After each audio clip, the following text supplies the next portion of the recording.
I can work, please. Bouted waited or fled 12 miles through Snow Rancher's choice changed everything. Sarah Bennett's hands were numb. Not from the cold, though the Wyoming winter night was killing cold, the kind that turned breath to ice crystals and made lungs burn with every inhale. Numb because she'd been walking for 6 hours through snow that came up to her knees carrying a child who weighed more with every step. Owen had stopped crying 3 miles back. Now he just stared at her with those two old eyes silent as a ghost. 2.5 years old, and already he knew crying brought punishment. The lights of the ranch house appeared through the trees like a miracle. Or a trap. Sarah's feet kept moving anyway because the only thing worse than knocking on a stranger's door was stopping. Stopping meant freezing. Stopping meant Daniel would find them. Her boots hit wooden steps. The porch creaked under her weight. Behind her, the forest was dark. Daniel could be out there right now. His men, anyone. Her hand shook as she raised it to knock. 3 times. Then she waited. The door opened. A man stood there, mid-40s, maybe gray, threading through dark hair, wearing a worn flannel shirt and holding a rifle. Not pointing it at her, just holding it. His eyes went from her face to Owen, then down to her wrist where her coat sleeve had ridden up. She saw the exact moment he noticed the scar. Long and pale against her skin, running from wrist to inner elbow. Old enough to have faded from angry red to silver white. The kind of scar that told a story she didn't want to explain. I can work, Sarah said. Her voice came out like gravel. Please. The man looked at her for a long moment. Wind whipped snow around them. Owen whimpered the first sound he'd made in an hour. Then the man stepped aside. Get inside before you freeze to death. It was the kindest thing anyone had said to her in 6 years. 8 years earlier, Caleb Stone had buried his wife Rachel in the small cemetery outside Clearwater, Wyoming. The preacher had said words about God's plan and eternal rest, but Caleb hadn't heard them. He'd been too busy counting 32 years Rachel had lived. 7 years they'd been married. 8 months she'd been pregnant when the influenza came. The baby, a girl the doctor said, though Caleb had never asked, died with her mother. Caleb had walked away from that cemetery and into a silence so deep it swallowed everything. He kept the ranch running because cattle didn't care if your heart was broken. He ate because a body needed fuel. He slept because exhaustion eventually claimed everyone. But he didn't live. Not really. For 8 years, Caleb Stone existed in the space between breathing and dying and told himself it was enough. Then a half-frozen woman knocked on his door and everything changed. Sarah stood in Caleb's kitchen swaying slightly while Owen clung to her neck. The warmth from the wood stove hit her like a wall too much after hours in the cold. Her vision blurred at the edges. Sit, Caleb said, pulling out a chair. Before you fall. She sat. Owen stayed attached to her, his small body trembling. Caleb moved around the kitchen with economical precision, coffee pot on the stove, bread from a covered basket, butter from the coal box. He didn't ask questions. Just set a cup of coffee in front of her, black steaming, and pushed the cream pitcher close enough for her to reach. Sarah wrapped her hands around the cup. The heat hurt her frozen fingers, but she didn't let go. She watched Caleb over the rim as she drank, watching for signs, temper, impatience, the subtle tightening around the eyes that meant violence was coming. She saw none of it. Caleb cut thick slices of bread, buttered them, and set them on a plate between them. Eat. I haven't agreed to work yet, Sarah said. I can't take... It's food, not a marriage proposal. His voice was rough, unused to conversation. Eat. She ate. So did Owen, taking tiny bites when Sarah held bread to his mouth, never taking his eyes off Caleb. What's his name? Caleb asked. Owen. He's quiet. He's learned to be. The words came out harder than she meant. Caleb's eyes flickered to her wrist again, to the scar she couldn't hide. How old? 2.5. And you walked from town 12 miles. Something shifted in Caleb's expression. Not pity, Sarah couldn't have stood pity, but something close to respect. In this weather, with a child, that takes guts or desperation. Both, Sarah said quietly. They sat in silence while Owen finished eating. The boy's eyes were already drooping, sleep pulling at him, despite his attempts to stay alert. I saw a notice, Sarah said, in town, 3 weeks ago. You need a cook. Posted it 6 weeks back. No one came. I'm here now. Caleb studied her. You have experience. I kept house for 6 years. I can cook, clean, mend. I'm strong. I won't complain. She paused. And I'll work for room and board. Nothing more. Everyone needs wages. I'm not everyone. No, Caleb said slowly. I don't suppose you are.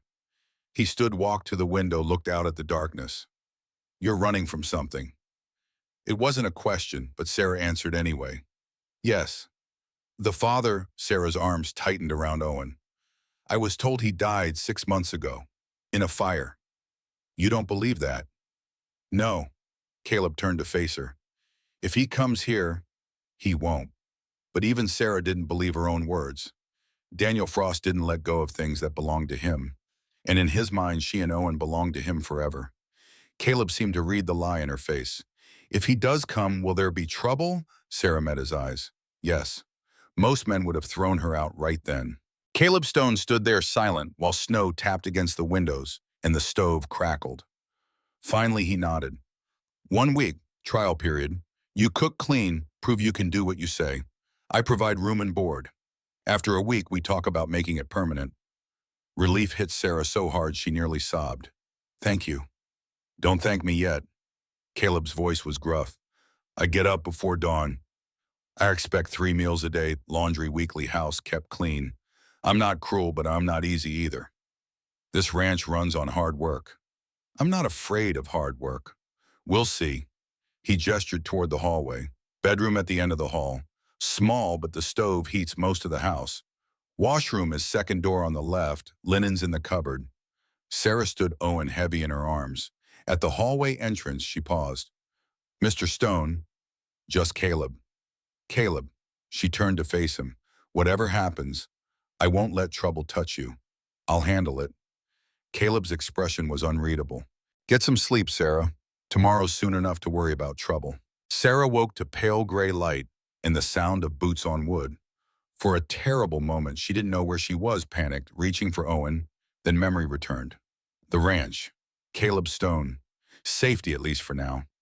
Owen slept beside her in the narrow bed, his breathing soft and even. Sarah allowed herself 1 more minute of warmth, then forced herself up. The bedroom was sparse, a bed, a dresser, a chair by the window. But it was clean, and the door had a lock on the inside. Sarah had checked that first thing last night, had turned the key 3 times to make sure it worked. Old habits. She dressed quickly in the spare dress she'd carried in her bag, worn but clean, and tied her dark hair back with a strip of cloth. Owen stirred as she moved, his eyes opening with that same wariness. No crying, no calling out, just watching. It's all right, Sarah whispered, lifting him. We're safe here. She wanted to believe it. The kitchen was empty when she entered, but someone had been there. The stove was lit, coffee already brewing. Through the window, Sarah could see a figure in the barn, Caleb probably tending to animals. She set Owen on a blanket in the corner with a wooden spoon and a tin cup to play with, the only toys she had. Then she turned her attention to the kitchen. The cupboards were well stocked but disorganized. Flour, cornmeal, beans, dried meat, some canned goods, a cold box with eggs, butter, a bit of bacon. Basic ingredients. Nothing fancy. But Sarah could work with basic. She'd learned to make something from nothing a long time ago. By the time Caleb came in from the barn, stamping snow from his boots, the smell of frying bacon filled the house. Biscuits were browning in the oven, eggs scrambled with butter, and herbs Sarah had found tucked in the back of the cupboard, rosemary probably forgotten. Caleb stopped in the doorway, just stood there looking at the table she'd set, the food she'd made, the steam rising from the coffee pot. Morning, Sarah said. Morning. His voice was rough. He moved to the wash basin, scrubbed his hands and face, then sat. Sarah fixed him a plate, eggs, bacon, 2 biscuits with butter, and set it in front of him. Then she made a smaller portion for herself and sat across from him. They ate in silence. Owen played quietly in his corner, occasionally looking up to make sure Sarah was still there. This is good, Caleb said finally. Thank you. Haven't had a meal like this since... He stopped, didn't finish. Sarah waited, but he said nothing more. They cleared the plates in silence. Sarah washed while Caleb dried, an unexpected courtesy that made her throat tight. I'll show you the rest of the house, Caleb said, so you know what needs doing. The house wasn't large: kitchen, sitting room, 3 bedrooms, the washroom Caleb had mentioned. Everything was functional but neglected. dust in corners, curtains that needed washing. An overall air of a place where someone existed but didn't live. You can change things, Caleb said as they stood in the sitting room. Move furniture, wash curtains, whatever makes sense. Just don't throw anything away without asking. His eyes went to the mantelpiece. Sarah followed his gaze to the single photograph there, a wedding picture. Caleb and a woman, both young, both smiling. The whole future spread before them like a promise. Sarah didn't ask. She'd learned not to ask about things that made men's faces go hard. I'll be working outside most days, Caleb continued. If you need anything, ring the bell on the porch. I'll hear it. And Owen, he can stay in the house with you, or in the yard if the weather clears, long as he's not underfoot around the animals. They returned to the kitchen. Caleb pulled on his coat, his hat. At the door he paused. Sarah. Yes. That scar on your wrist. His eyes met hers, steady and serious. I'm not going to ask about it. But if someone comes here looking for you, I need to know. Will there be violence? Sarah's first instinct was to lie, to minimize, to protect him from the truth. But Caleb Stone had opened his door to a stranger in a snowstorm. He deserved honesty. Yes, she said quietly. If he finds me, there will be violence. Caleb nodded once. Then we'll be ready. He left. Sarah stood at a window and watched him walk toward the barn, this man who asked for truth and didn't flinch from hard answers. Behind her, Owen made a small sound. Sarah turned. Her son was standing now, holding on to the chair, looking at the door where Caleb had gone. Safe, Owen whispered, his first word in 3 days. Sarah knelt beside him, pulled him close. I hope so, baby. I really hope so. The days fell into rhythm. Sarah woke before dawn, lit the stove, made coffee. Caleb came in from the barn, ate breakfast without much talk, went back to work. Sarah cleaned, cooked, learned the house. Owen played quietly, slowly, emerging from his shell of silence. On the third day, Owen said his second word, Cal. He couldn't quite manage Caleb, but Cal worked.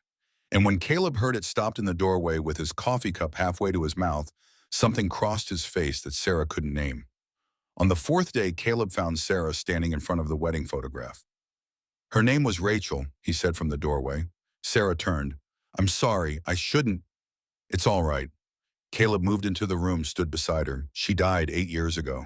Influenza. She was 8 months pregnant. I'm so sorry. So am I. He was quiet for a moment.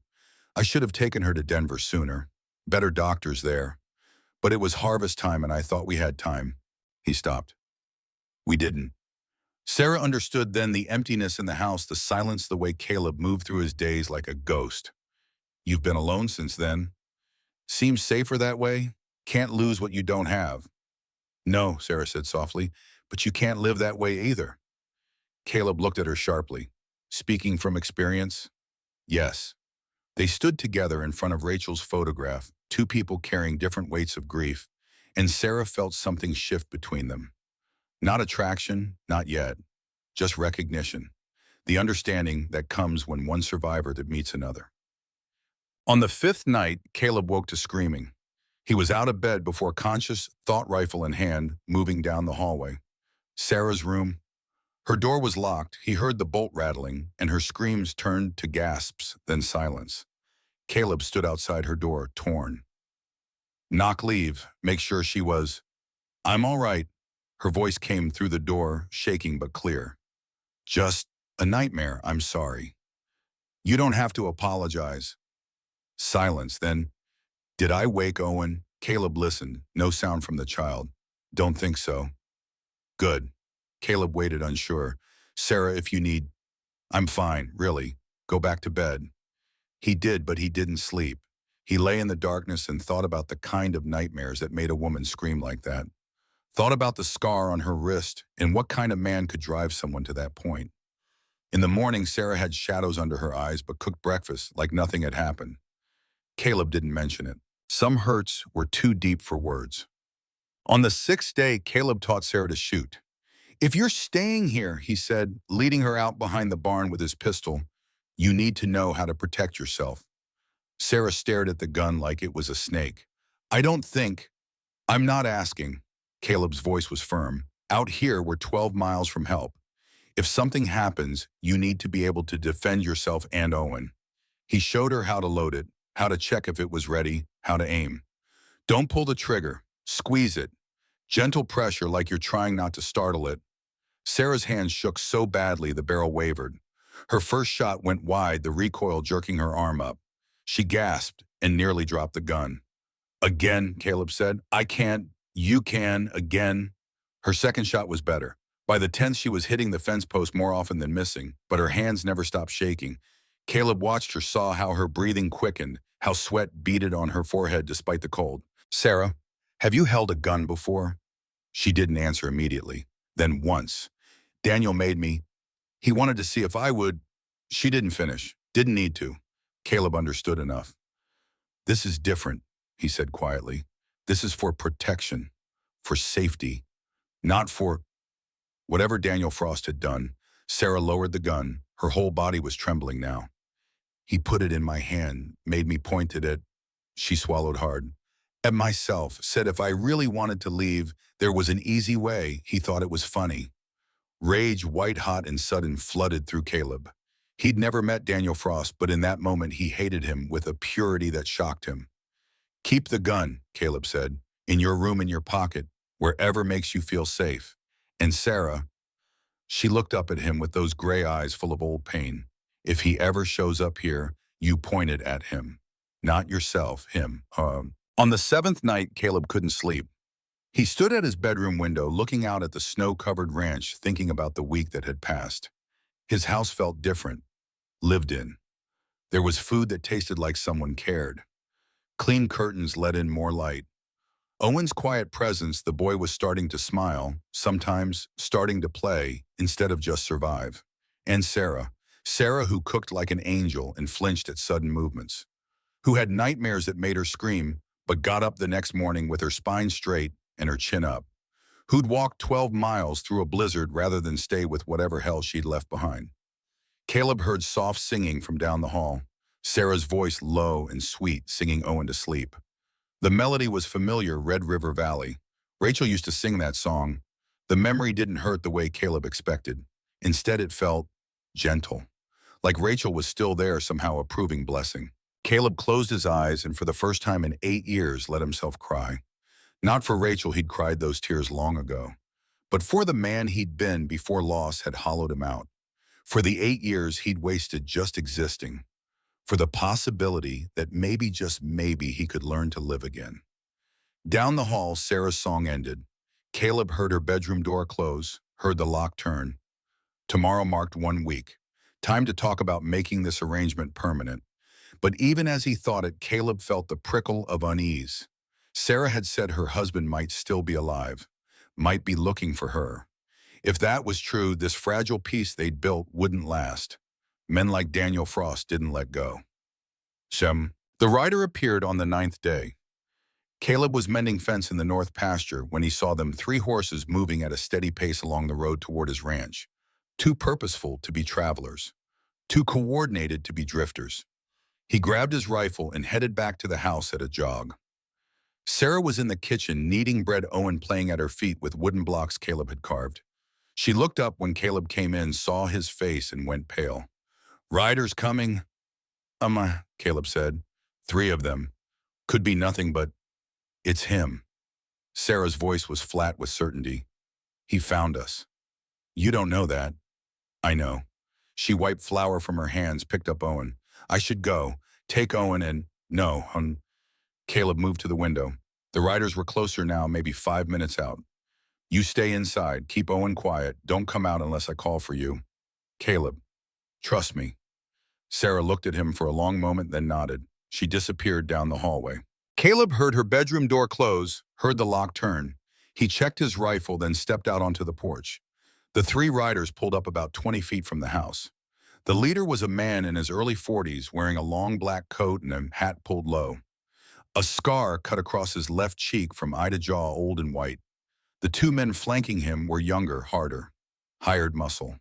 But it was the leader who caught Caleb's attention. Something about the way he sat his horse, relaxed but alert.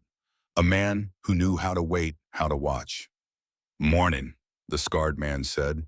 His voice was surprisingly cultured. Name's Garrett Kane. These are my associates.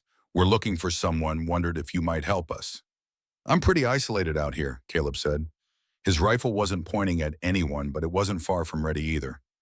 Don't see many people. That's so. Garrett's eyes swept the house, the yard. Caleb saw him note the smoke from the chimney, the clothesline Sarah had hung yesterday with Owen's small shirts flapping in the wind. Word in town is you recently hired yourself a cook. Young woman, dark hair, traveling with a small boy. Caleb's expression didn't change. You heard wrong. Funny, Mrs. Henderson at the general store seemed pretty sure. Said you bought baby clothes just last week. Mrs. Henderson talks too much. Garrett smiled, not friendly, just acknowledging the parry. See, here's my situation. I've been hired to find a woman named Sarah Frost, late 20s, dark hair, traveling with her 2-year-old son. Her husband's worried sick, offering $500 for information leading to her return. Can't help you. Mr. Stone it is, Stone right. I know she's here. Garrett's voice stayed pleasant, conversational. Saw the curtain move when we rode up. Saw the small boots by the door. I'm good at my woe, and my job right now is finding Sarah Frost. Caleb's hands tightened on the rifle. If you're so sure, why not just go to the sheriff? Because I'm not interested in making this official. Yet. Garrett paused. See, I've got two choices here. I can report back to Mr. Frost that his wife is at the Stone Ranch living as your cook, or I can tell him I looked everywhere and found nothing.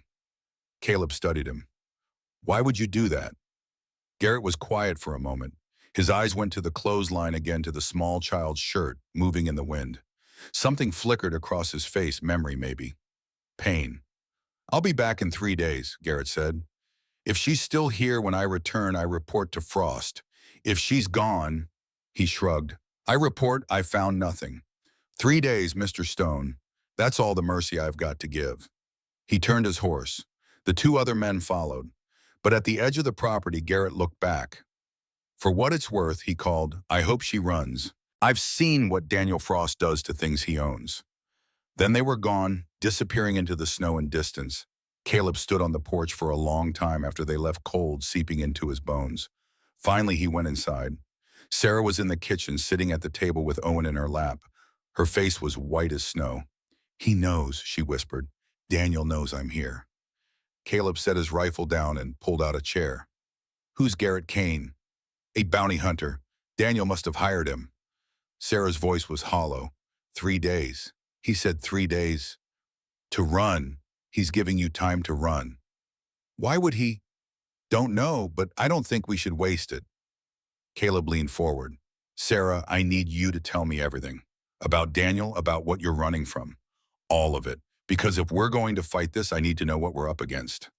Sarah looked down at Owen. The boy had fallen asleep in her arms, his small face peaceful, trusting. All right, she said quietly. I'll tell you everything. And she did. Sarah's story came out slowly like blood from a wound that wouldn't close. She'd met Daniel Frost when she was 21, a whirlwind courtship that felt like being swept up in a storm. He was handsome, charming, successful. Everything her stepfather hadn't been. She thought she was lucky. The first time he hit her was 3 weeks after the wedding. She'd burned dinner. He said she needed to learn to be more careful. Slapped her hard enough to knock her down, then helped her up and apologized with tears in his eyes. Said it would never happen again. It happened again 2 days later. And again, and again. I kept thinking it would stop, Sarah said, her voice distant. That if I just tried harder, did better, was perfect enough. But there was no perfect enough. The rules kept changing.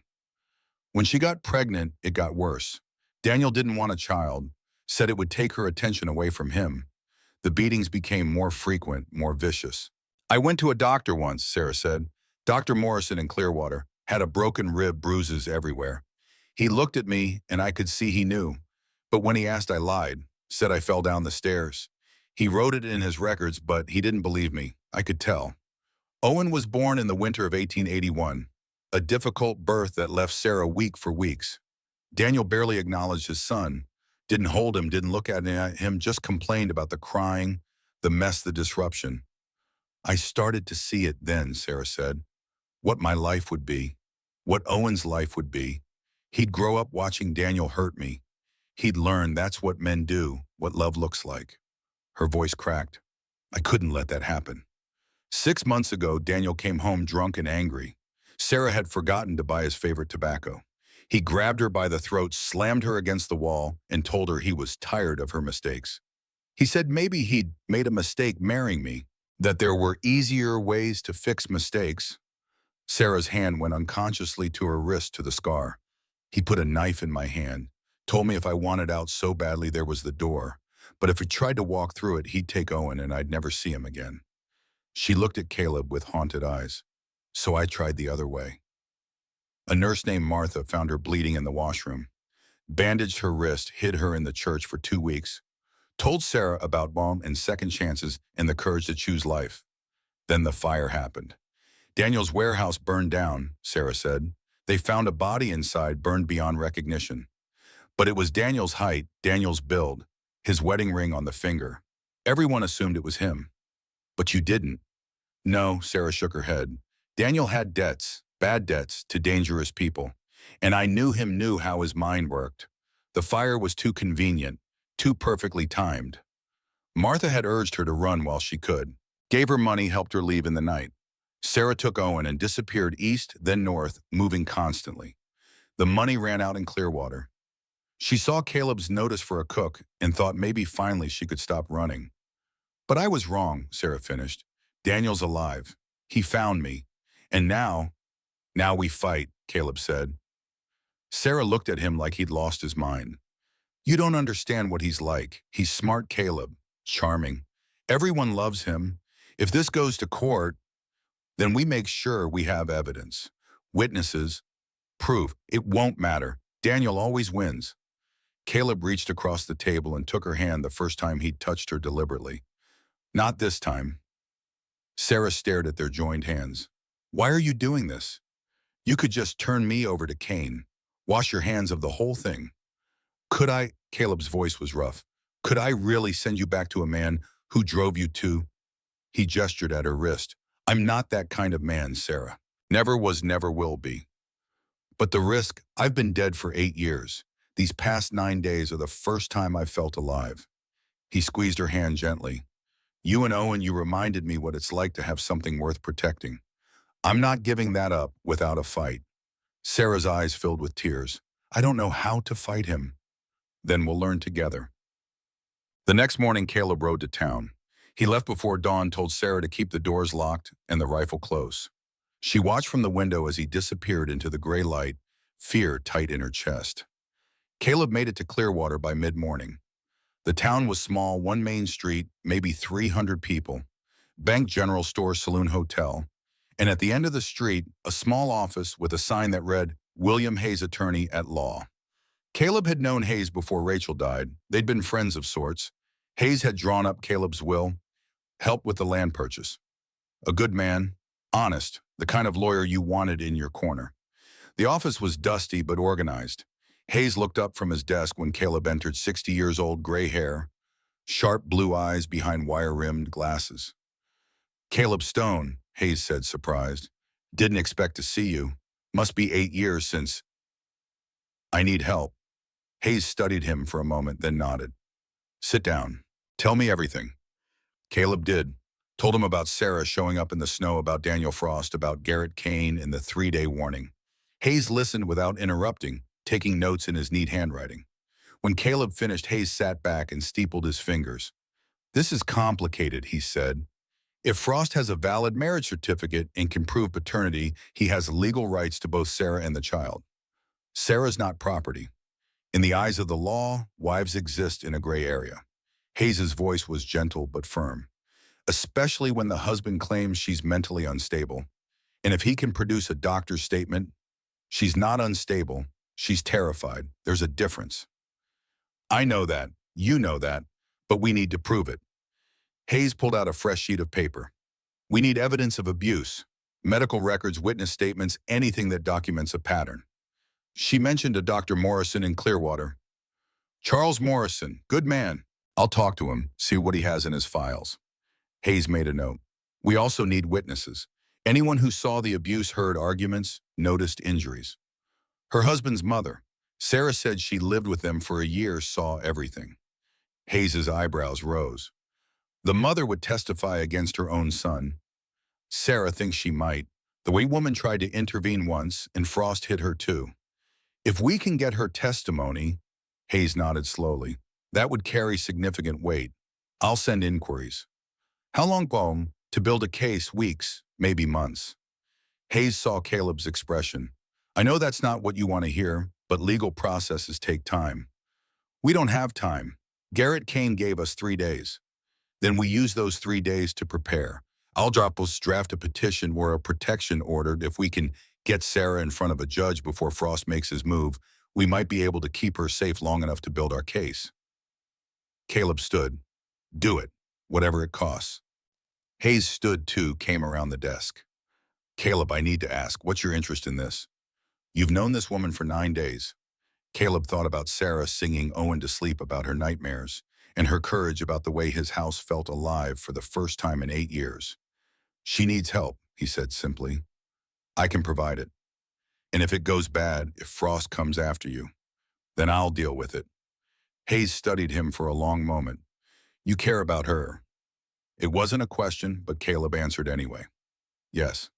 Good. Hayes extended his hand. Because you're going to need that conviction. Daniel Frost isn't going to give her up easily. Caleb shook his hand. I'm counting on that. Caleb returned to the ranch as the sun was setting. Sarah met him at the door, Owen on her hip, her face tight with worry. Well, we have a lawyer, William Hayes. He's starting to gather evidence, prepare a petition for a protection order. Some of the tension left Sarah's shoulders. Thank you. They ate dinner in near silence. Neither of them had much appetite. Afterward, while Sarah put Owen to bed, Caleb sat in the kitchen and thought about Garrett Kane's timeline.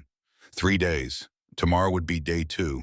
If Garrett was a man of his word, he'd return tomorrow afternoon. If Sarah was still here, he'd report to Frost. Then what would Frost come himself, send more men? Caleb checked his rifle, his pistol, made sure both were loaded. Then he walked through the house, testing locks, checking sight lines from the windows. You think he'll come tonight? Sarah stood in the hallway watching him. I don't know, but I'd rather be ready.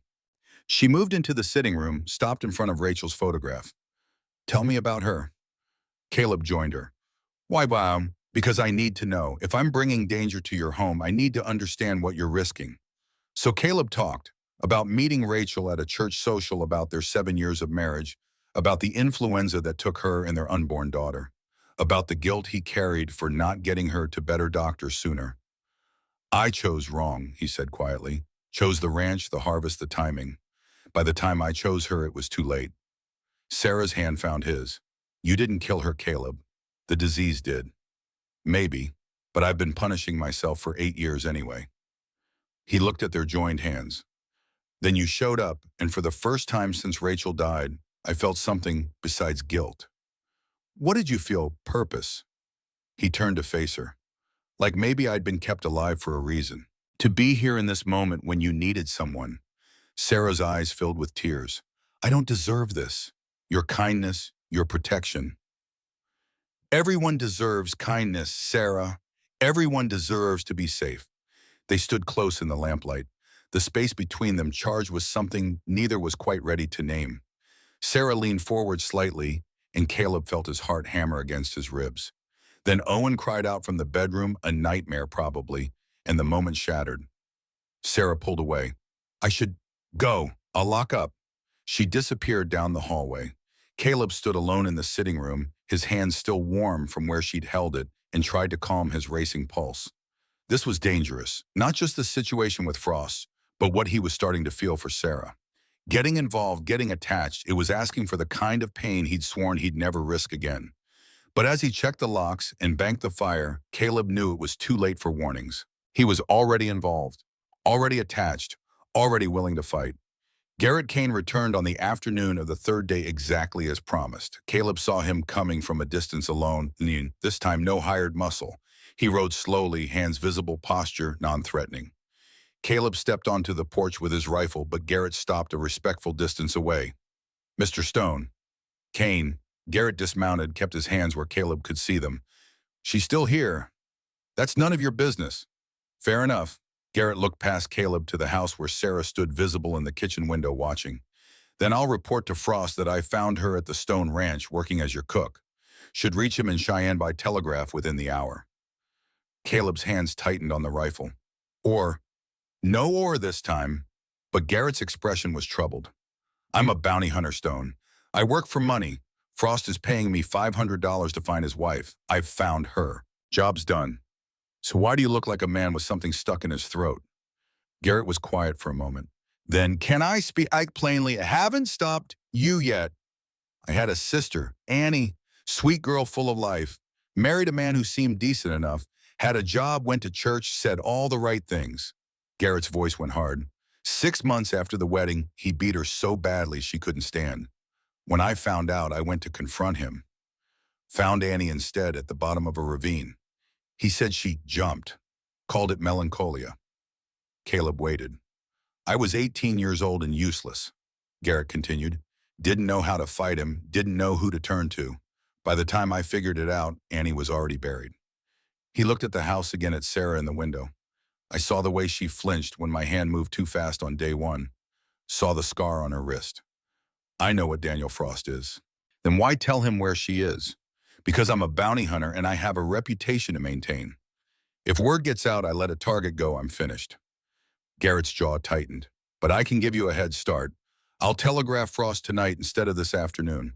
That gives you maybe 6 hours to get her somewhere safe. After that, he shrugged.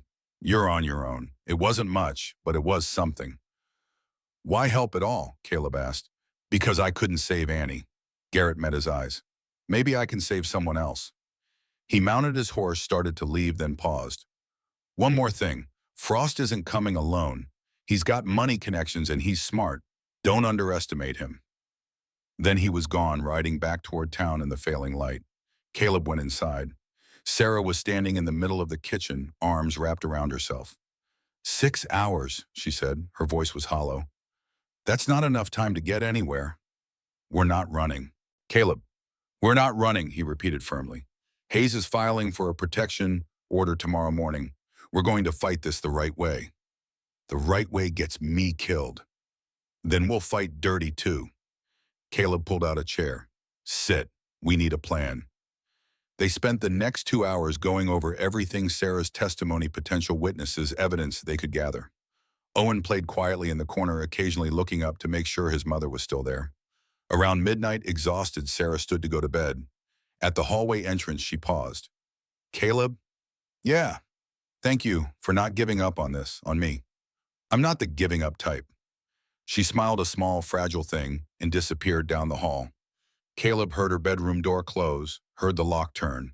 He sat alone in the kitchen, rifle across his knees, and waited for whatever morning would bring. Daniel Frost arrived 2 days later. Caleb was repairing fence in the north pasture when he saw them, 4 riders this time. 3 he recognized, hired thugs probably. The 4th was different. Even at a distance, Caleb could tell this man was educated, wealthy. He sat his horse like someone who owned the world. Caleb grabbed his rifle and headed for the house at a run. Sarah was baking bread, Owen helping her roll dough with his small hands. She looked up when Caleb burst in, saw his face, and went white. He's here. How many? 4. Caleb moved to the window. The riders were taking their time, making their approach unhurried, confident. Sarah, take Owen to your room, lock the door. Don't come out unless I call for you. But please, trust me. She scooped up Owen and ran. Caleb heard the bedroom door slam, the lock turn. Then silence. He checked his rifle and stepped onto the porch. The 4 men stopped 20 feet away.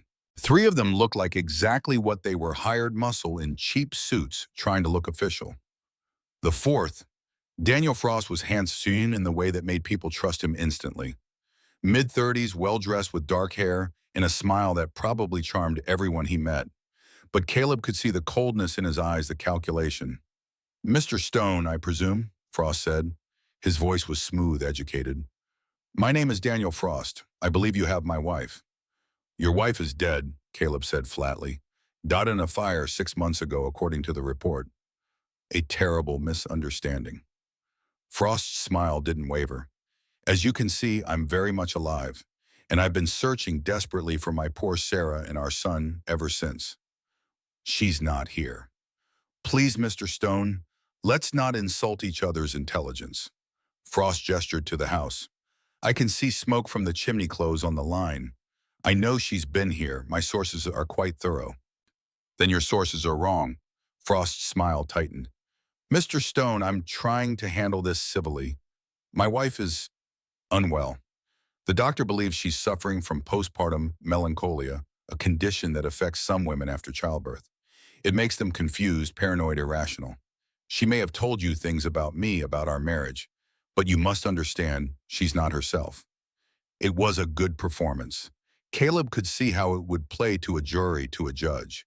The concerned husband just trying to help his sick wife. She seemed pretty rational to me, Caleb said. With respect, you've known her, 2 weeks? I've been married to her for 6 years. I know my wife. I know what she needs. Frost's voice took on an edge.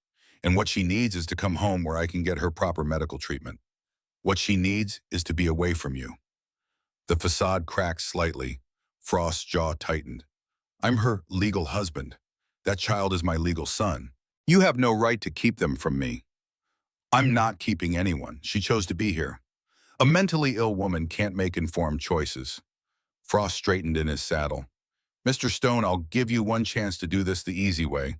Send Sarah and Owen out now and I'll forget this ever happened. Continue to harbor them and I'll have no choice but to involve the law. Involve them, Caleb said. I'm not stopping you. Frost stared at him for a long moment. Then he smiled again, but this time there was no warmth in it. Just promise.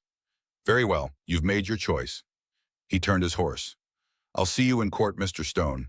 And when I do, I'll make sure everyone knows exactly what kind of man interferes in a marriage. What kind of man tries to steal another man's wife. They rode away, but Caleb knew it wasn't over. This was just the opening move. He went inside. Sarah emerged from the bedroom shaking. He was here. Daniel was here. Her voice was barely above a whisper. What did he say? Caleb told her. Watched her face crumple as he described Frost's performance, the concerned husband, the sick wife, the legal threats. He's going to win, Sarah said dully, just like he always does, charm and lies and... Sarah, Caleb caught her shoulders. Look at me. He's not going to win. Tomorrow we go to the courthouse. We file for that protection order, and we start fighting back. With what his word against mine, he's a man, Caleb, a respected businessman. You're a survivor, and you're not alone anymore. His hands gentled on her shoulders. We'll find proof, witnesses, whatever it takes. Sarah looked up at him with those gray eyes full of doubt. But underneath, Caleb saw something else, a fragile thread of hope. Okay, she whispered. Okay. The courthouse in Clearwater was a square brick building that sat at the end of Main Street like a judge itself, stern and unyielding. Sarah sat in William Hayes's office the next morning, Owen on her lap while Hayes prepared her testimony. The judge will ask about the abuse, Hayes said gently. You'll need to be specific.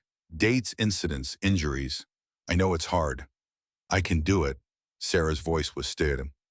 If it keeps Owen safe, I can do anything. Hayes nodded approval. Good.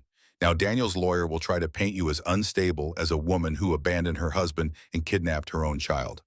They'll bring up He gestured at her wrist. Sarah's hand went automatically to the scar. I know. We'll counter with Dr. Morrison's records with your own testimony about why you were driven to that point. Hayes paused. I've sent inquiries to Daniel's mother, to your old neighbors. If any of them will testify, Miriam won't. Sarah shook her head. She's too afraid of him. People surprise you sometimes. The hearing was set for that afternoon. Judge Grant Morrison, presiding, a man in his late 50s with a reputation for being fair but traditional. Not the kind of judge who naturally sided with wives over husbands. They had 2 hours to prepare. Caleb waited outside Hayes's office, pacing. He'd cleaned up for court, actual suit, hair combed, boots polished. He looked uncomfortable, like a man wearing someone else's skin. When Sarah and Hayes emerged, Caleb's eyes went straight to Sarah. She'd borrowed a decent dress from Mrs. Henderson at the general store, plain but respectable. Her hair was pulled back, her face pale but composed. Ready? Caleb asked. No, but let's do it anyway. The courtroom was half full, townspeople curious about the drama, a reporter from the territorial newspaper, and sitting in the front row, Daniel Frost flanked by his lawyer and looking every inch the wronged husband. When Sarah entered, Daniel's eyes locked onto her. Even across the room, Caleb could feel the weight of that gaze, possessive, furious, promising retribution. Sarah lifted her chin and didn't look away. Judge Morrison entered and everyone rose. He settled into his chair with a heavy sigh, as if already weary of what was to come.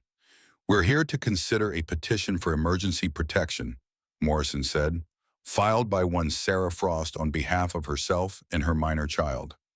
"Mr. Caldwell, you're representing the husband." Daniel's lawyer stood, a slick-looking man in an expensive suit. "Yes, Your Honor, and I must protest these proceedings." Mrs. Frost abandoned her legal marriage and her responsibilities. "This petition is nothing more than an attempt to legitimize her actions." Hayes stood. "Your Honor, Mrs. Frost didn't abandon anything. She fled for her life after years of systematic abuse." "Alleged abuse," Caldwell corrected. "There are no police reports, no arrests, no convictions. What we have is a woman with a documented history of mental illness making wild accusations." "Your Honor," Hayes said, "if I may present evidence—" Morrison held up a hand. "I'll hear from Mrs. Frost first." He looked at Sarah. "Ma'am, please stand." Sarah stood, Owen in her arms. The boy had his face buried in her shoulder, but his eyes wide and watchful tracked Daniel's every movement. "Mrs. Frost," Morrison said, "are you currently residing at the home of Caleb Stone?" "Yes, Your Honor." "And what is the nature of that arrangement?" "I work as his cook in exchange for room and board." "Are you being held there against your will?" "No, sir. I went there seeking work. Mr. Stone was kind enough to hire me." Morrison made a note. "And your husband, you claim he abused you?" Sarah's hands tightened on Owen. "Yes, Your Honor, for the entire 6 years of our marriage." "Yet you never reported it to authorities?" "No, sir." "Why not?" This was the moment. Sarah took a breath. "Because my husband told me if I went to the police he would kill me. And I believed him, Your Honor. I'd seen what he was capable of." "Give me an example." Sarah's voice didn't waver. "The first time was 3 weeks after our wedding. I burned dinner. He slapped me hard enough to split my lip, then apologized and said it would never happen again. It happened 2 days later. And again and again. By the end of the first year, I had a broken rib, a fractured wrist, and bruises I couldn't hide." "How do you explain those injuries without police involvement?" "I lied. Said I fell downstairs, ran into doors, was clumsy. Whatever story Daniel told me to tell." Morrison's expression was unreadable. "And the child is Owen, your husband's son?" "Yes." "Yet you removed him from his father's home without permission." "I removed him from a house where he was learning that violence is normal, that love means fear." Sarah's voice rose slightly. "I removed my son from danger, Your Honor. That's what any mother would do." Caldwell stood. "Your Honor, if I may question Mrs. Frost." "Proceed." Caldwell approached Sarah with a sympathetic expression that made Caleb's skin crawl. "Mrs. Frost, I'm sorry for your distress, but I must ask, isn't it true that you suffer from postpartum melancholia?" "No." "We have a statement from Dr. Edmund Price stating that you exhibited signs of this condition after Owen's birth." "Dr. Price never examined me." "But he reviewed your case based on your husband's description of your behavior, the paranoia, the irrational fears, the depression that led you to—" Caldwell gestured at her wrist. Sarah's face flushed. "That wasn't depression. That was desperation." "Can you explain the difference?" "I tried to end my life because my husband put a knife in my hand and told me that was my only way out." Sarah's voice shook with rage now, not fear. "He stood there and laughed while I held that blade to my wrist. Called it a joke. Called me weak for crying." Murmurs rippled through the courtroom. Morrison banged his gavel. "Order." "Your Honor," Caldwell said smoothly, "this is exactly the kind of paranoid delusion Dr. Price described. Mrs. Frost has constructed an elaborate fantasy to justify abandoning her marriage." "It's not a fantasy," Sarah said. "It's my life, my nightmare, and I will not go back to it." Caldwell turned to the judge. "Your Honor, I have witnesses prepared to testify to Mr. Frost's character, to his standing in the community, to his desperate search for his missing family." "And I have witnesses," Hayes interrupted, "prepared to testify to the abuse." Dr. Charles Morrison, who treated Mrs. Frost on multiple occasions for injuries inconsistent with the explanations given. Neighbors who heard screaming, sounds of violence. And he paused for effect. Mr. Frost's own mother, who lived in the household and witnessed the abuse firsthand. Daniel shot to his feet. That's a lie. My mother would never. Mr. Frost, Morrison snapped. Sit down or I'll hold you in contempt. Daniel sat, but his face had gone red with rage. The mask was slipping. Morrison looked at his notes. I want to see these medical records, and I want to hear from Dr. Morrison and Mrs. Frost Sr. He glanced at the clock. This court is adjourned until tomorrow at 9 a.m. Mrs. Frost, you are to remain in Mr. Stone's custody pending further testimony. The gavel came down. Sarah sagged with relief. Caleb was beside her instantly, his hand on her back. You did good, he murmured. You did so good. But across the courtroom, Daniel was staring at them with eyes full of murder. That night, a rock came through the kitchen window. Caleb was checking the livestock when he heard the crash, the sound of breaking glass. He ran for the house, rifle ready, but whoever threw it was already gone. The rock was wrapped in paper. Caleb unfolded it with steady hands. Tick-tock. Time's running out. Sarah stood in the kitchen doorway, Owen crying in her arms. He was here, right outside. Maybe. Caleb examined the broken window, the scatter pattern of glass. Or he sent someone. Does it matter? Sarah's voice was hollow. He's showing us he can get to us anytime. That nowhere is safe. Caleb boarded up the window while Sarah calmed Owen. Later, after the boy was asleep, they sat at the kitchen table in silence. What did Dr. Morrison say? Sarah asked. When Hayes contacted him, he's willing to testify, says he documented his suspicions in your file injuries that didn't match your explanations patterns consistent with repeated trauma. And Miriam, here I am. No response yet. Sarah laughed bitterly. She won't come. Daniel has too much power over her. Whatever he's using to keep her quiet, it's too strong. But 2 days later, a telegram arrived. I will testify against my son. Arriving Clearwater, March 15th, Miriam Frost. Hayes brought the telegram to the ranch himself, his face lit with cautious optimism. This changes everything. A mother testifying against her own son, no jury will ignore that. Why now? Sarah wondered. She's been silent for years. What changed? They found out when Miriam arrived. Miriam Frost was a thin woman in her mid-60s with gray hair and kind eyes that carried the weight of old sorrows. Hayes brought her to the ranch rather than risk Daniel seeing her in town. She stood in Caleb's kitchen, looking at Sarah with an expression that held equal parts guilt and determination. Mrs. Frost, Sarah said. Her voice was careful and certain. Please, call me Miriam. The older woman's voice shook slightly. I owe you more than I can ever repay, Sarah. I failed you. I knew what Daniel was doing, and I said nothing. Did nothing. You tried to help, that night when you stepped between us, and he hit me and I ran. Miriam's face crumpled. I ran like a coward and left you there. Left you and Owen to face him alone. Why are you here now? Caleb asked gently. Miriam sat heavily at the table. Because I got your letter, Mr. Hayes, about the custody hearing about Daniel's claims that Sarah is mentally ill. And I realized if I stay silent now, I'm complicit in whatever he does to her. To Owen. She looked at Sarah. I already lost one son to violence. I won't lose my grandson, too. One son? Sarah's brow furrowed. You mean Edmund? But he died of fever. No, Miriam's voice was flat. Edmund was beaten to death by his father when he was 12 years old. Daniel was 15 and he saw everything. The kitchen went silent. My husband was a monster, Miriam continued. He beat me, beat both boys, ruled our house with his fists. One night, Edmund talked back, said he was tired of being afraid. My husband, she stopped, swallowed. I found Edmund in the barn. He'd been dead for hours. Oh, God, Sarah whispered. I told people it was a farming night accident. Let them believe it. Buried my boy and said nothing. Miriam's hands twisted in her lap. But that night after the funeral, I made a choice. I put poison in my husband's whiskey. Watched him drink it. Watched him die. Hayes leaned forward. Mrs. Frost, I'm confessing, Mr. Hayes, I murdered my husband 30 years ago. Made it look like a heart attack. No one ever questioned it. Miriam looked at each of them in turn. Daniel knows. He figured it out when he was 17. Found the poison bottle I'd hidden. He's been holding it over me ever since, threatening to turn me in if I ever crossed him. That's how he kept you silent, Sarah said slowly, about the abuse, about everything. Yes, Miriam straightened her spine, but I'm old now, tired, and some things are more important than saving my own skin. I'll testify against Daniel. Tell the court everything I witnessed.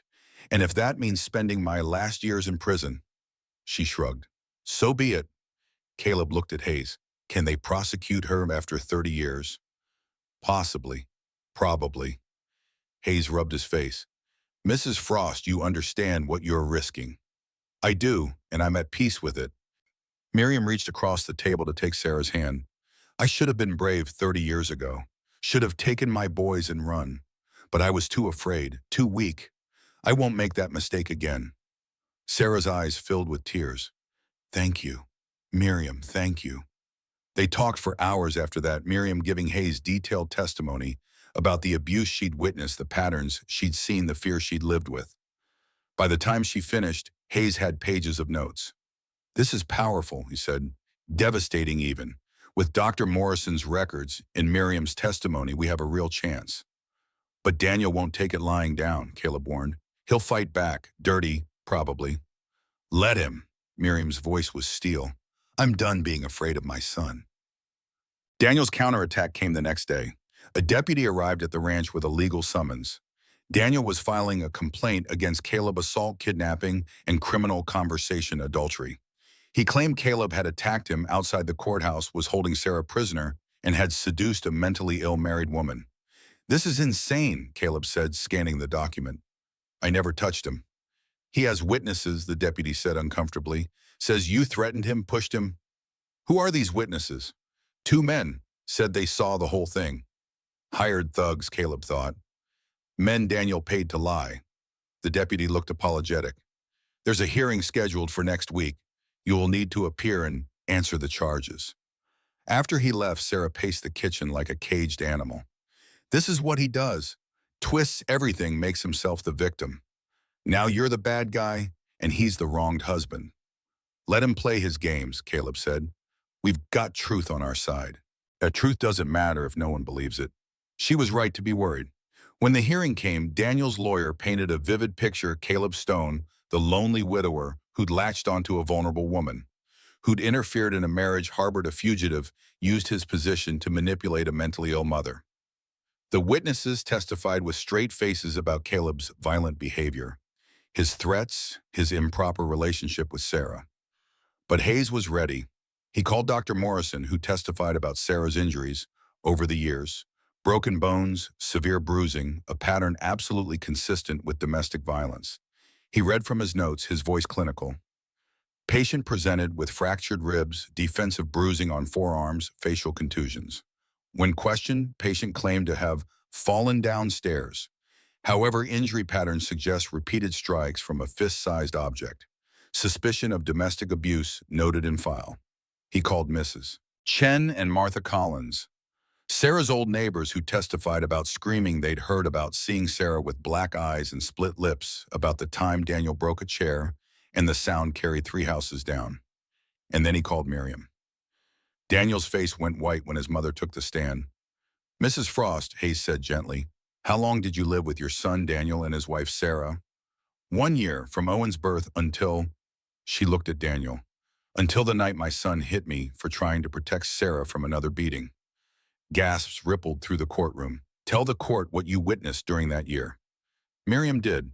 In calm, measured tones, she described the violence, the slaps that escalated to punches, the verbal abuse, the control. She described finding Sarah sobbing in the bathroom, bruises covering her arms.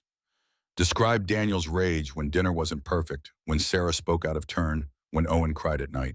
Your Honor, she said, my son is his father's son, and his father was a monster who beat his children and his wife until one of us died, and She stopped, squared her shoulders. Until I killed him. The courtroom erupted. Morrison banged his gavel repeatedly. Daniel was on his feet, shouting, You're lying, you crazy old woman, you're Mr. Frost. Morrison's voice cracked like a whip. One more outburst, and I'll hold you in contempt. Daniel sat, but his facade was shattered. Everyone could see the rage the violence barely contained. Miriam continued unshaken. I poisoned my husband 30 years ago to protect my remaining son. Daniel knows this. He's been blackmailing me with it ever since, using my crime to keep me silent about his. She looked directly at the judge. I'm ready to face the consequences of what I did. But I won't be silent anymore. Not when my grandson's life is at stake. Morrison looked stunned. Mrs. Frost, you realize you've just confessed to murder. Yes, Your Honor, and I'll answer for it. But first I need you to understand what Daniel is, what he's capable of. Hayes stepped forward. Your Honor, we have one more piece of evidence. If I may... Morrison nodded, still looking shell-shocked. Hayes produced a folder. These are records from Colorado, where Daniel Frost lived before moving to Wyoming. In 1876, a woman named Grace Miller was found at the bottom of a ravine outside Denver. Death ruled a suicide. However, he opened the folder. Grace's daughter, Emily, kept a diary. In it, her mother told her about a man named Daniel Frost who had been threatening her. The day before Grace died, she told Emily, if anything happens to me, it's Daniel Frost. He said he knows how to make things look like accidents. The courtroom was dead silent. Grace Miller died under suspicious circumstances. Hayes continued. And 6 months later, Daniel Frost moved to Wyoming, changed his last name from Frost to... He checked his notes. To Frost Montgomery, then back to Frost. Started fresh, met and married Sarah. Daniel's lawyer was on his feet. Your Honor, this is hearsay speculation. It's a pattern, Hayes said. Grace Miller dead in suspicious circumstances. Sarah Frost driven to attempt suicide. How many women have to suffer before we acknowledge what this man is? Morrison's hands shook slightly as he reviewed the documents. Finally, he looked up. I've heard enough. His voice was grave. Mr. Frost, based on the evidence presented, the medical records, witness testimony, and the disturbing pattern of violence, I am granting Mrs. Frost's petition for protection. Sarah's hand found Caleb's under the table, squeezing tight. Mrs. Frost and her son, Owen, will remain in the custody of Mr. Caleb Stone for a period of 3 months, during which time this court will conduct a full investigation into the abuse allegations. Mr. Frost, you are prohibited from approaching, contacting, or communicating with your wife or child during this period. Your Honor, Daniel's lawyer protested, my client has rights. Your client, Morrison interrupted, has demonstrated such poor self-control in this courtroom that I question his fitness for custody. The protection order stands. Daniel was shaking with rage. This isn't over. You hear me, Sarah? This isn't over. Mr. Frost, you are in contempt. Bailiff, escort him out. As they dragged Daniel from the courtroom, still shouting threats, Miriam turned to Sarah. I'm sorry I wasn't strong enough sooner, she said quietly. Sarah embraced her. You're strong enough now. That's what matters. The protection order bought them 3 months, but Daniel Frost didn't intend to wait 3 months. The harassment started small. A week after the hearing, Caleb found his fence-cut cattle scattered across the range. Took him 2 days to round them all up. A week later, someone poisoned the well.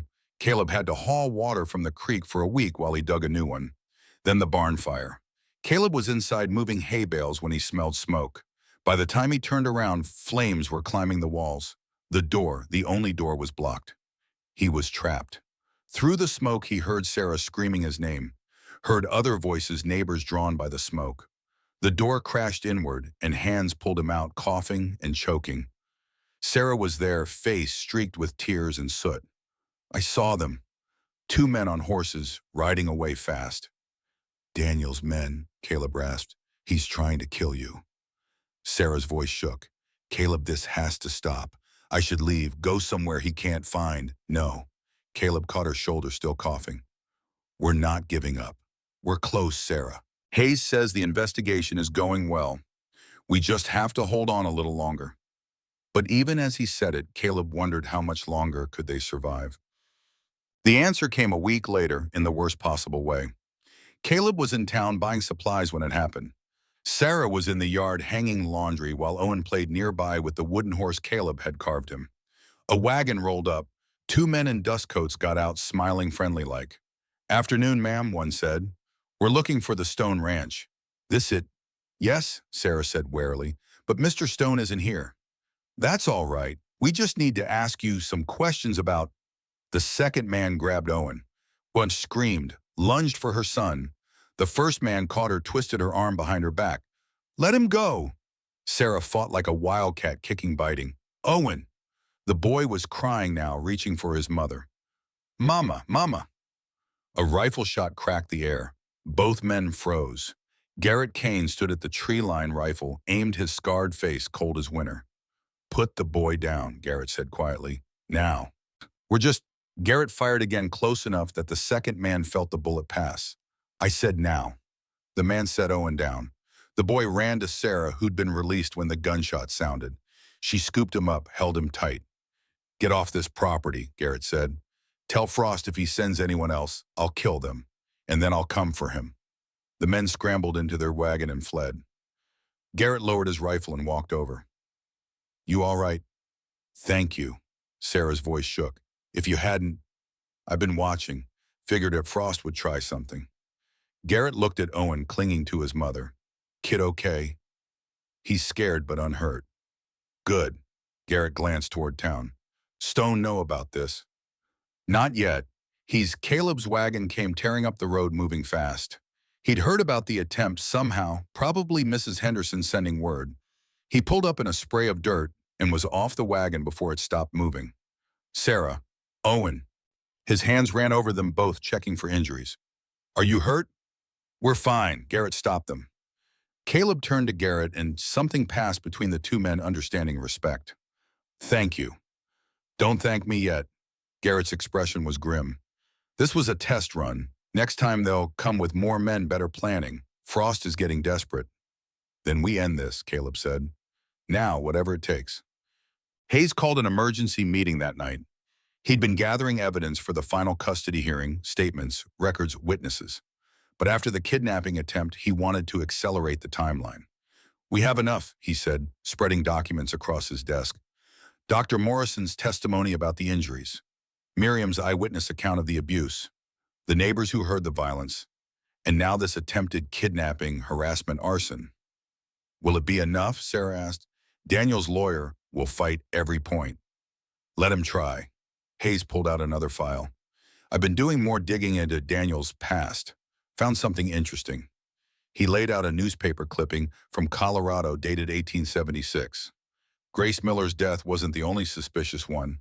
Before Grace, there was a woman named Catherine Brennan, found dead in her boarding house in 1874. Death ruled natural causes, heart failure. But Catherine's landlady told the reporter that Catherine had been terrified of a man she was seeing. A man named Daniel. Sarah's hand went to her mouth. How many?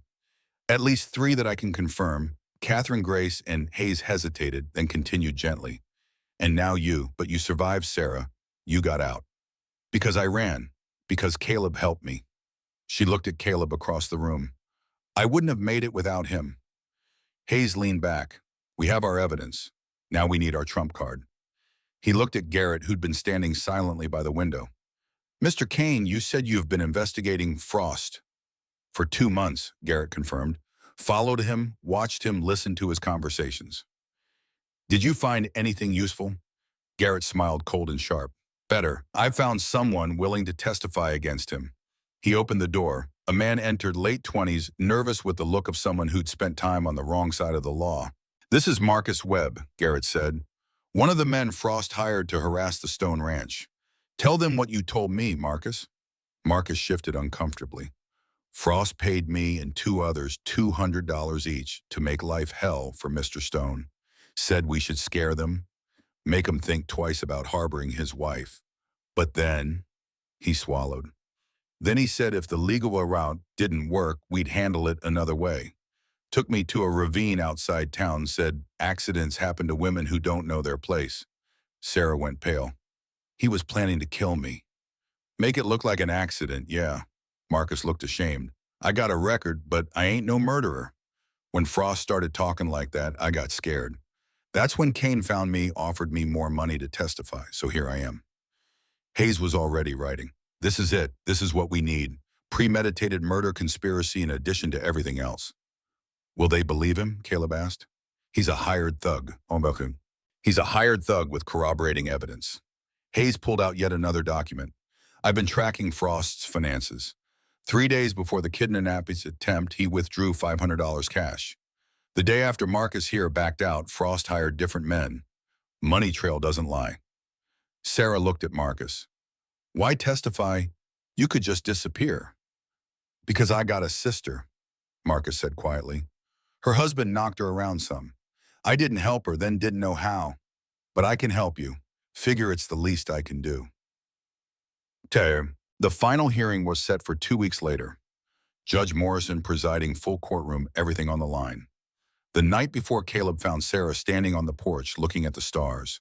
Owen was asleep inside Miriam, watching over him.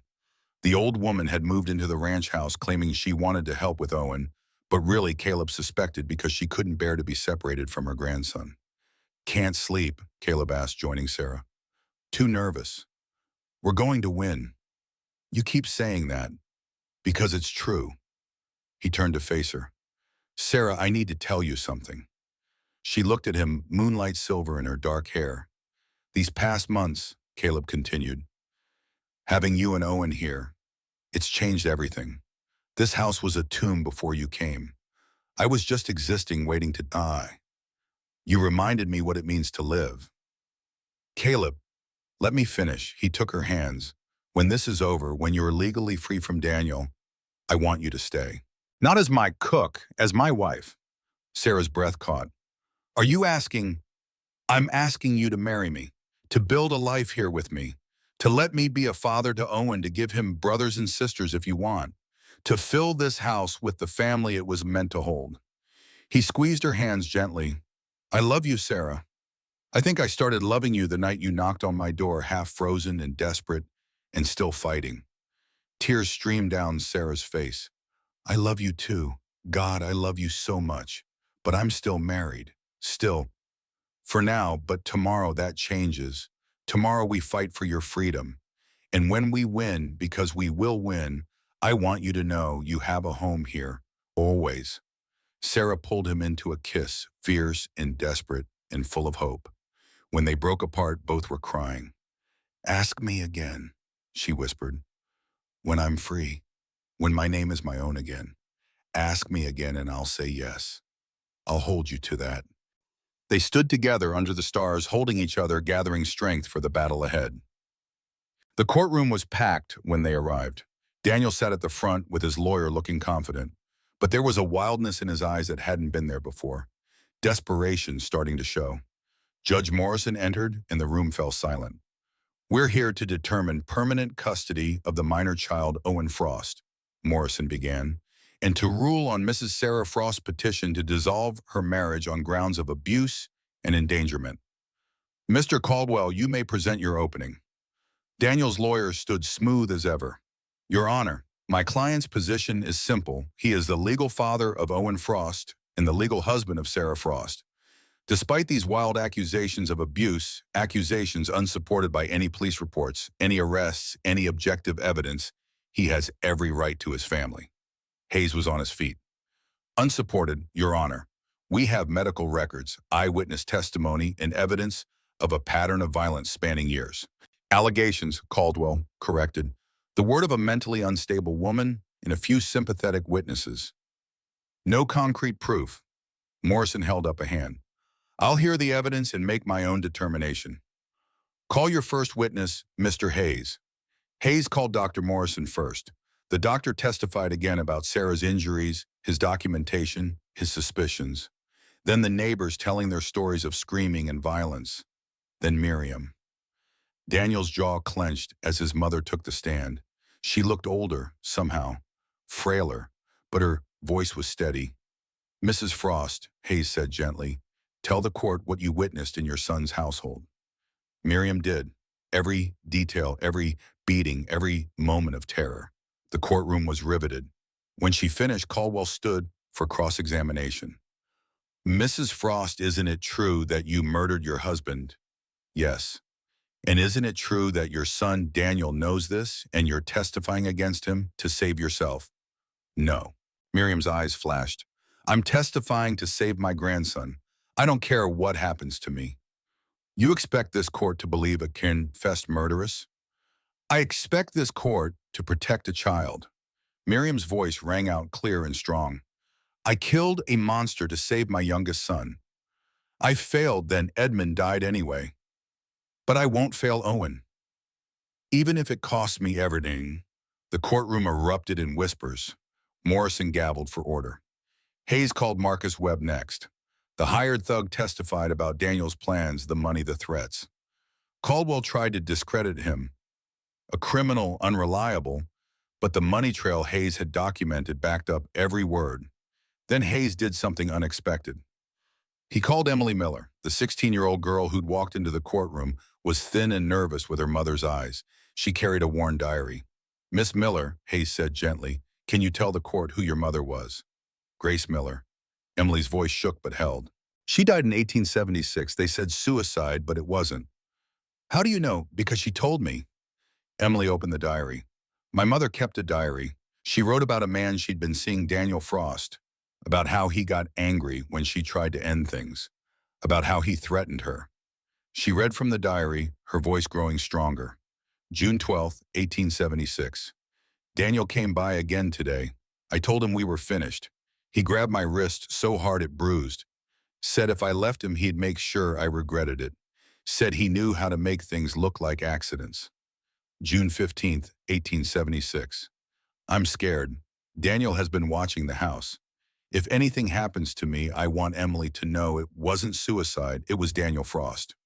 Emily looked up, tears streaming. My mother died 3 days later, found at the bottom of a ravine. Everyone said she jumped. But I knew, I always knew. The courtroom was absolutely silent. Hayes turned to the judge. Your Honor, Grace Miller was 28 years old when she died. Catherine Brennan was 31, Sarah Frost is 27. All similar ages, all involved with the same man, all suffering suspicious accidents or driven to desperate acts. He paused.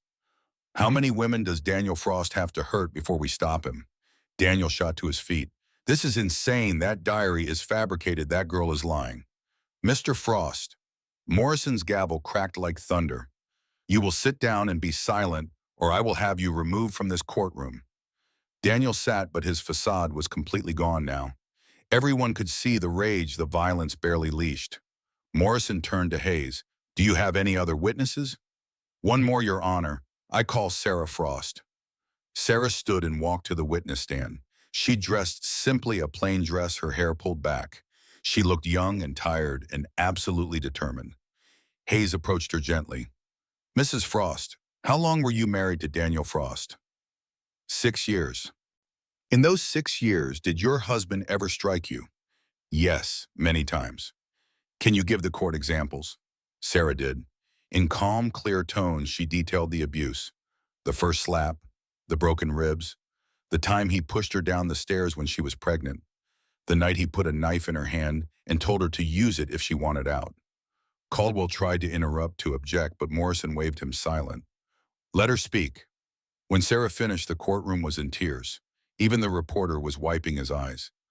Mrs. Frost, Hayes said quietly, why are you here? What do you want from this court? Freedom. Sarah's voice was steady. Freedom to raise my son without fear. Freedom to build a life where love doesn't hurt. Freedom to be the mother Owen deserves. She looked directly at Daniel. And I want to make sure my son never becomes the man his father is. Daniel's face twisted with rage. You belong to me. You and Owen both. You're mine. Morrison's gavel came down hard. Bailiffs, restrain Mr. Frost. As they grabbed Daniel, he lunged towards Sarah. You'll never be free. You hear me? Never. Mr. Frost, you are in contempt. Morrison's face was red. Bailiffs, remove him from this courtroom immediately. They dragged Daniel out, still shouting threats. The courtroom was in chaos. Morrison gavelled repeatedly until order was restored. Then he sat back, looking older than his years. I've presided over many difficult cases, he said quietly. But this is one of the most disturbing. He looked at the documents spread before him, medical records, testimony, evidence of a pattern spanning years. The evidence is overwhelming, Morrison continued. Daniel Frost has demonstrated a clear pattern of violence against women. Grace Miller, Catherine Brennan, and now Sarah Frost. He is a danger to his wife and, by extension, to his son. Sarah gripped Caleb's hand under the table. Therefore, I am ruling as follows. Full custody of Owen Frost is granted to his mother, Sarah Frost, with no visitation rights for the father. The marriage between Daniel and Sarah Frost is hereby dissolved on grounds of abuse, fraud given Daniel's fake death, and endangerment of both spouse and child. Relief crashed over Sarah like a wave. She started crying, unable to stop. Furthermore, Morrison has said, I am issuing a permanent restraining order. Daniel Frost is prohibited from approaching, contacting, or communicating with Sarah Frost or Owen Frost for the rest of his natural life. Violation of this order will result in immediate arrest. He paused, looking at the door where Daniel had been dragged out. And I am referring this case to the territorial prosecutor.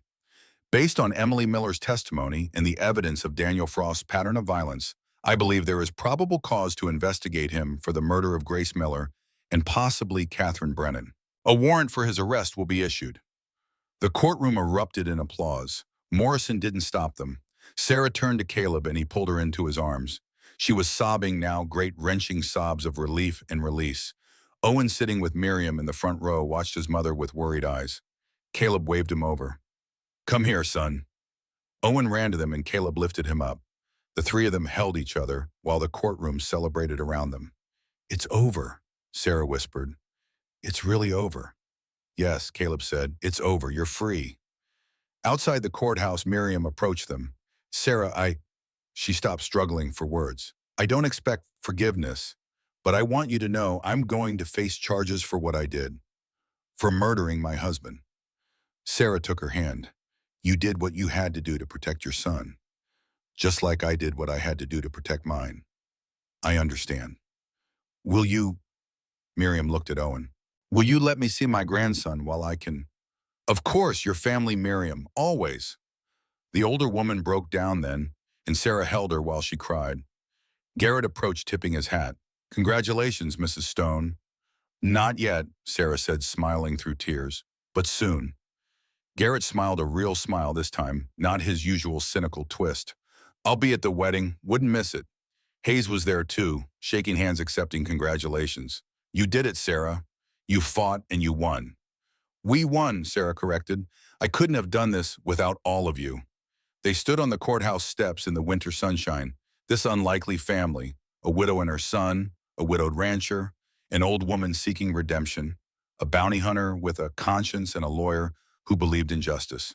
They'd fought together, won together, and now they could build together.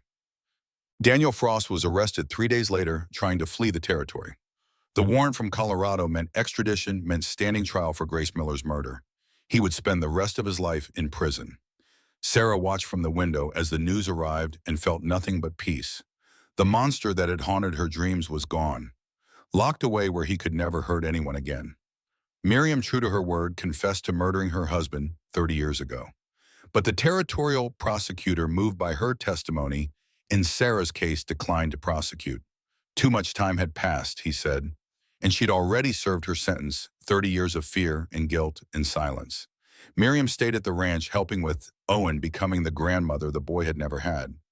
She taught Sarah recipes, told Owen stories, and slowly began to heal from the wounds her own silence had caused. Garrett Kane accepted a position as U.S. Marshal, using his skills to track down men who hurt women, who terrorized families. He said Annie would have approved, and Sarah. 3 months after the trial, on a warm spring day, when wildflowers carpeted the meadow behind the ranch house, Caleb asked Sarah again. They were standing on the porch watching Owen chase butterflies in the yard. Miriam was inside making lunch. The whole world felt new, scrubbed clean by justice and time. Sarah Bennett, Caleb said, taking her hands. That's my name again, she said softly. Legally, finally. Would you consider changing it one more time? He smiled. To Stone. Are you asking me to marry you, Caleb Stone? I am. I love you. I love Owen. I want to build a family with you, fill this house with light and laughter and children. I want to wake up every morning knowing you are beside me and go to sleep every night grateful for the gift of you. He squeezed her hands. Will you marry me? Sarah's eyes filled with happy tears. Yes, God, yes. He kissed her there on the porch while Owen cheered and Miriam watched from the window with joyful tears streaming down her weathered face. So, epilogue. They married in June when the Wyoming plains were green and gold under endless sky. It was a small ceremony, just Hayes Garrett, Miriam, a few neighbors, and the minister. Owen served as ring bearer, his small face serious with the importance of his task. When the minister pronounced them husband and wife, Caleb kissed it, Sarah like a man who'd been given a second chance at life. Because he had been. That night, after the guests had gone and Owen was asleep, Caleb and Sarah stood on their porch and looked at the stars. Happy? Caleb asked, his arm around her waist. More than I ever thought possible, Sarah said. Then she smiled. And there's something I should tell you. What's that? I'm pregnant. Caleb's breath caught.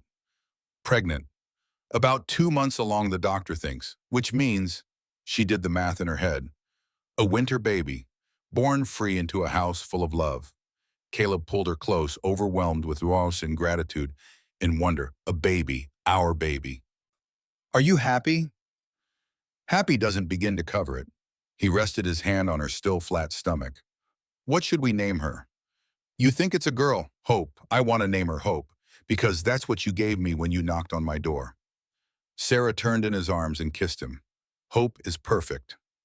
8 months later, on a snowy January night that reminded Sarah of another winter, another desperate journey, Hope Stone was born screaming and healthy and perfect.